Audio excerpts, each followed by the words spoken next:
NEET மறுதேர்வு முடியும் வரை இந்தியாவில் டெலிகிராம் செயலிக்கு தடை விதித்து நடுவண் அரசு ஆணையிட்டுள்ளது. ஆண்டுதோறும் மருத்துவம் மற்றும் பல் மருத்துவ படிப்பு மாணவர் சேர்க்கைக்காக நீட் நுழைவுத் தேர்வு நடத்தப்படுகிறது. அந்த வகையில் நடப்பு கல்வியாண்டு சேர்க்கைக்கான நீட் தேர்வு மே 3ஆம் தேதி நடந்தது. வினாத்தாள் கசிந்ததால் அத்தேர்வு ரத்து செய்யப்படுவதாகவும், நீட் மறுதேர்வு ஜூன் 21ஆம் தேதி நடத்தப்படும் என்றும் தேர்வை நடத்தும் தேசிய தேர்வு முகமை அறிவித்தது. நீட் வினாத்தாள் கசிவு விவகாரத்தை காங்கிரஸ் உள்ளிட்ட எதிர்க்கட்சிகள் கடுமையாக விமர்சித்தன.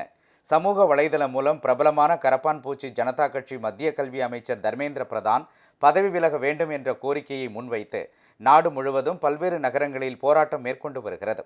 இந்நிலையில் நீட் மறுதேர்வுக்கான நுழைவு சீட்டை தேர்வர்கள் பதிவிறக்கம் செய்து வருகின்றனர்.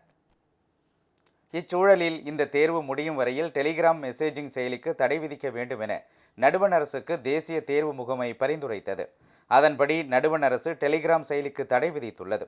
இந்த செயலியில் சட்டவிரோத செயல்களில் ஈடுபடுபவர்கள் தீவிரமாக செயல்படுவதாக குற்றச்சாட்டுகள் எழுந்துள்ளது. போலி செய்திகளை பகிர்வது மிக சுலபம் என தொழில்நுட்ப வல்லுநர்கள் கருத்து தெரிவித்துள்ளனர். இதன் காரணமாக நீட் மறுதேர்வு முடியும் வரை இந்தியாவில் டெலிகிராம் செயலி தடை செய்யப்பட்டுள்ளது. இதனிடையே நீட் மறுதேர்வு வினாத்தாளை மதுரையிலிருந்து நெல்லைக்கு உலங்கூர்தி மூலம் கொண்டு செல்ல ஏற்பாடு செய்யப்பட்டுள்ளது. இதற்கான ஒத்திகை இன்று நடைபெற்றது. திருநெல்வேலி ஆயுதப்படை மைதானத்தில் இந்திய இராணுவ உலங்கூர்தியை தரையிறக்கு ஒத்திகை பார்க்கப்பட்டது. டெல்லியிலிருந்து வானூர்தி மூலம் வினாத்தாள் மதுரைக்கு கொண்டு வரப்பட்டு அங்கிருந்து நெல்லைக்கு இராணுவ உலங்கூர்தி மூலம் கொண்டு செல்ல திட்டமிடப்பட்டு அதற்கான ஒத்திகை இன்று நடைபெற்றது.